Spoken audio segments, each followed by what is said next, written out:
The brave story of Malala Yousafzai. In a small town called Mingora in Pakistan, a baby girl was born on July 12, 1997. Her father named her Malala. He chose this name after a brave woman from Pakistani history. Mingora is in the Swat Valley. It is a beautiful place with green mountains and clear rivers. But life was not always easy there. Malala's father, Ziauddin, was a teacher. He started his own school. He believed that all children should learn, both boys and girls. This was unusual in their area. Malala's mother, Torpekai, could not read or write, but she wanted her daughter to have chances that she never had. She supported Malala's education. From a very young age, Malala loved school. She loved books. She loved learning new things. She was always asking questions. She was always eager to know more. Malala was lucky. Her father treated her the same as boys. He encouraged her to speak up, to have dreams, and to be brave. This was not normal in their society. Dark times come. When Malala was about 10 years old, a group called the Taliban came to Swat Valley. They were men with guns who had very strict rules. The Taliban did not like many things. They did not like music. They did not like TV. And most of all, they did not like girls going to school. The Taliban said girls should stay home. They said girls should not learn to read and write. They said girls should only cook and clean. They began to destroy schools. They threatened teachers. They scared parents. Many girls stopped going to school, but Malala did not stop. Malala and her father spoke against the Taliban. They said education is a right for everyone, boys and girls. This was very dangerous. The Taliban did not like people who disagreed with them. Soon, many schools closed. Malala's school stayed open, but fewer and fewer girls came. Every day, Malala was afraid, but she kept going to school. The secret blog. In 2009, something important happened. Malala started writing a blog for BBC News. She used a fake name, Gul Makai, to protect herself. In her blog, she wrote about life under the Taliban. She wrote about her fear when she heard gunshots at night. She wrote about her love for school. She wrote about her dream of becoming a doctor. People around the world read her blog. They learned about the Taliban. They learned how girls in Pakistan were losing their right to education. Malala was only 11 years old, but her words were powerful. She was showing the world what was happening in her town. As time passed, Malala became more famous. She appeared on TV. She spoke at events. She won prizes for peace. She was not hiding anymore. Everyone knew her name. The Taliban noticed her too. They did not like what she was saying. They did not like that a young girl was speaking against them. They saw her as a threat. The terrible day. October 9th, 2012, started as a normal day. Malala, now 15 years old, was on a school bus going home. She was talking with her friends about an exam. Suddenly, a man stopped the bus. He wore a mask over his face. He asked, "Who is Malala?" Then he pulled out a gun. The man shot Malala in the head. He also hurt two of her friends. Then he ran away. Malala fell down. There was blood everywhere. Everyone was screaming. The bus driver rushed to the hospital. The doctors in Pakistan worked hard to save Malala's life. She was very badly hurt. After a few days, she was sent to a hospital in England for better care. The news spread quickly. People all over the world heard about Malala. They were shocked. They were angry. How could someone shoot a young girl just because she wanted to go to school? Millions of people prayed for Malala. They sent her cards and gifts. They hoped she would survive. The amazing recovery. Malala was in a coma for many days. A coma is like a very deep sleep. Doctors were not sure if she would wake up. If she did wake up, they were not sure if she would be able to talk or walk again. But Malala was strong. She fought hard. Slowly, she began to get better. After a week, she opened her eyes. After a few more days, she could speak. It was like a miracle. The doctors did many surgeries to help her.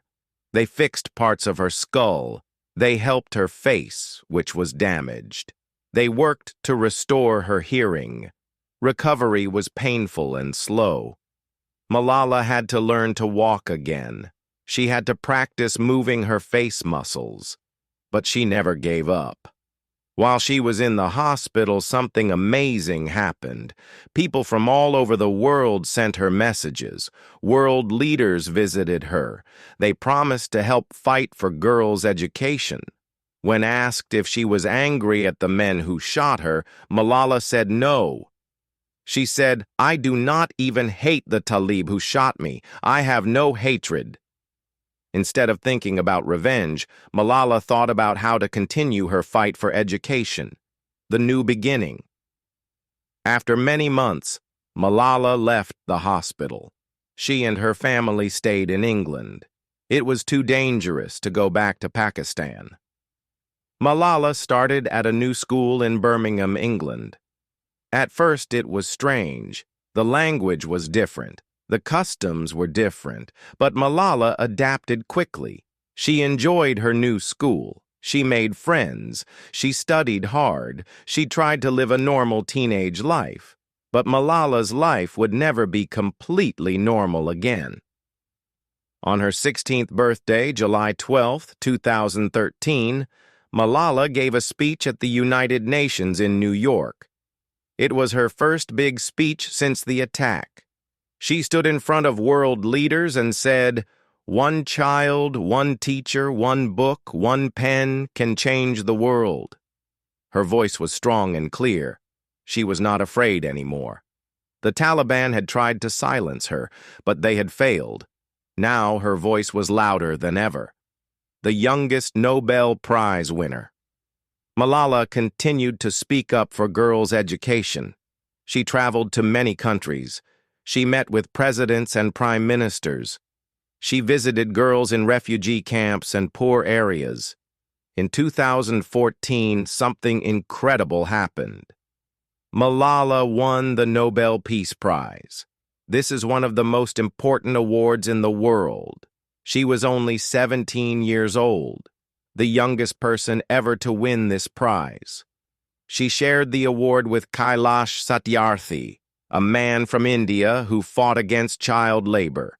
Together, they were honored for fighting for children's rights. At the Nobel ceremony, Malala said, "This award is not just for me.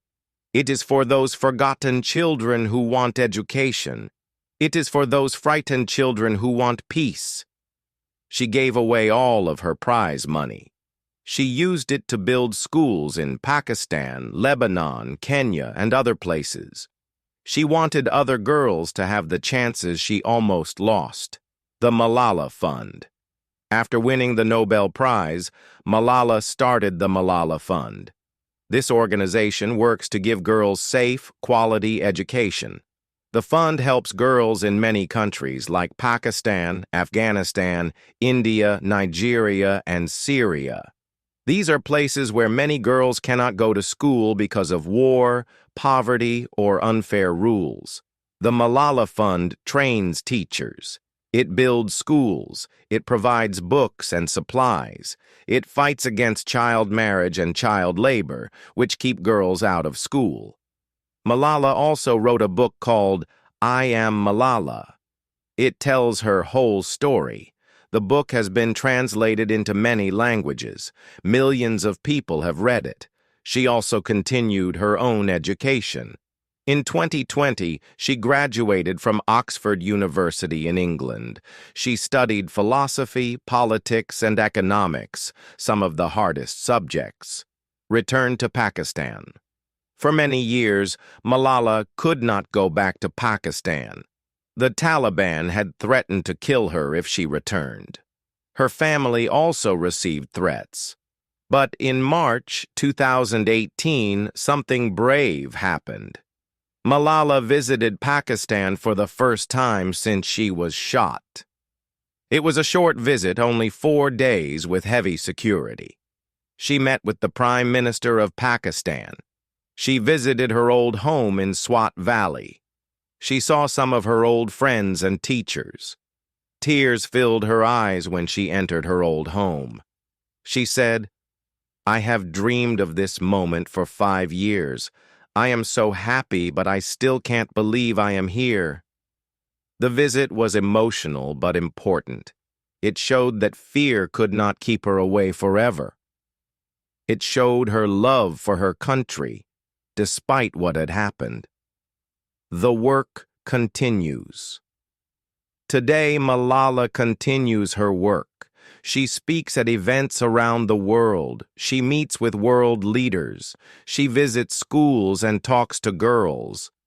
Her message is always the same. Every girl deserves education. Every girl deserves a chance to follow her dreams.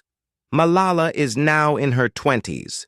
She has achieved more than most people do in their whole lives, but she says her work is not finished. There are still millions of girls who cannot go to school. There are still places where girls are treated unfairly. There are still people who try to stop girls from learning. Malala won't stop until every girl can go to school. She says, "I tell my story not because it is unique, but because it is not.